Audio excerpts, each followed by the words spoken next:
fɔlɔ ye nabiyullahi isa jigini ka bɔ sanfɛ. Isa ala ka kira dɔ don.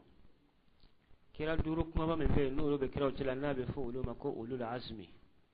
Isa y'o dɔ ye. O kira duuru in olu fɔlɔ ye Nuhu ye, o filanan tun ye Ibrahima ye, a sabanan ye Musa ye, a naaninan ye Isa ye, a duurunan ye ala kira yɛrɛ ye sallallahu alaihi wasallam. Ni mɔgɔ duuru in ala kɛmɛ bɛ k'u tɔgɔ fara ɲɔgɔn kan ayan fila kɔnɔ Kuranna na. Ayan fɔlɔ bɛ suratul Ahzab. Ala b'a fɔ ya ko wa idha akhadna minan nabiyyina mithaqahum wa minka wa min Nuhin wa Ibrahima wa Musa wa Isa ibn Maryama wa akhadna minhum mithaqan ghalidhan. Ni aya ina kɛmɛ ka kira duuru in ulul azmi mɔgɔw tɔgɔ fara ɲɔgɔn kan ka fɔ nin kɔnɔ. Ayan filanan bɛ suratul Shura.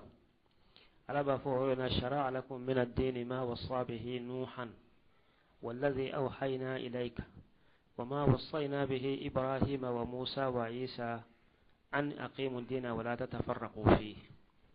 أولو العزم مغدوري وتغفر لمنون غني آية ننكن عيسى على كلا دون أولو العزم دوري ودوكلين دو علينا ناتورا كلا منونا نبي الله موسى كفر مغدورينا nabiyullahi Musa kɔfɛ kira damadɔ nana o kɔfɛ Isa sɔrɔla kana bari Musa tun ye kiraw minnu tɔgɔ fɔra Kuranna kɔnɔ ale y'o 15nan ye. Haruna o dara ale kan o ye 16nan ye. Dawuda o ye 17nan ye. Sulaiman o ye 18nan ye. Iliyasu ye 19nan ye. Yasa'u o ye 20nan ye. Yunus ye 21nan ye. Zakariya o ye 22nan ye. Yahya o ye 23nan ye. Otuma Isa o ye 24nan ye. Otuma kira minnu fɔra Isa y'o bɛɛ lajɛlen kira 25 min fɔra Isa y'o 24nan ye. Nka ulul azmi min fɔra n'o ye kira 5 ye ale y'o 24nan fana ye. Wala kiraw nana dafa n'an kuntigi Muhammad sallallahu alaihi wasallam o de tugura Isa la mɔgɔ tɛ ale ni Isa cɛ. U fila ni ɲɔgɔn cɛ fana san 600 ni dɔɔni o de b'u cɛ. Nka nabiyullahi Isa ala ye adama ko k'a ye kiraw cɛla. Kira o kira i b'a sɔrɔ ala kɛmɛ ka kɛrɛkɛrɛ ko dɔw kɛ u ye. Nabiyullahi Isa ta a ye caman kɛ o ye ka caman lakale o fana ka xabaru la bari a ye damako caman k'o ye a ma min kɛ kira tɔw ye. O damako minnu kɛra Isa ye ala belebeleba o de k'a fɔ ala y'a kɛrɛkɛrɛ k'a da a ma bɔ fa la a ye ba kelen pewu de k'a la nka a ma fa k'a la fo a nana fɔ Kuranna kɔnɔ ko Isa bɛ ale bolo komi Adama cogo bari Adama dilala fa ni ba t'o la Isa fana dilala fa t'o la nka ba b'o la a ko inna masala Isa inda Allahi ka masali Adama khalaqahu min turabin summa qala lahu kun fayakun. O tuma y'a jira k'a fɔ Isa ka bon ale bolo a dacogo ni Adama dacogo bɛɛ lajɛlen bɛ tali kɛ cogo kelen na komi ani Hawa fana ta bɛ tali kɛ cogo kelen na cogo min na.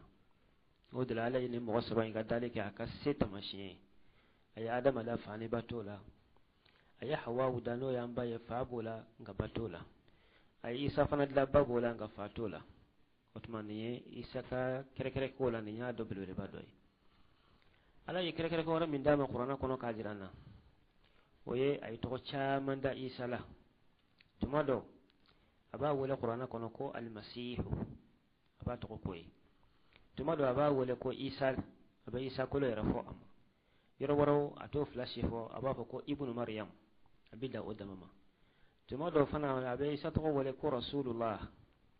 Yɔrɔ wɛrɛ i b'a sɔrɔ a b'a wele ko Kalimatullah. Yɔrɔ wɛrɛw la a b'a wele ko Ruhullah. Nin tɔgɔ ninnu bɛɛ lajɛlen ye Isa tɔgɔ ye ala fɛ a ye minnu lakale an Kuranna kɔnɔ. Ka tila kana nin tɔgɔ ninnu bɛɛ lajɛlen fara ɲɔgɔn kan ayan kelen kɔnɔ suratul Nisa tɔgɔ in bɛɛ lajɛlen a y'a bɛɛ fara ɲɔgɔn kan ayan kelen kɔnɔ. A ko innamal masihu Isa ibn Maryama rasulullahi wa kalimatuhu alqaha ila Maryama wa ruhun minhu. O tuma ye masihu fama ka tila ka Isa fɔ ka ibnu Maryama fɔ ka fama fana rasulullahi ka tila ka fama kalimatullahi ka tila ka fɔ ko ruhullah. O tuma ye tɔgɔ in bɛɛ fara ɲɔgɔn kan nin ayan damadɔ in kɔnɔ nin bonya in dira Isa ma o y'a ka kɛrɛkɛrɛ ko dɔ ye.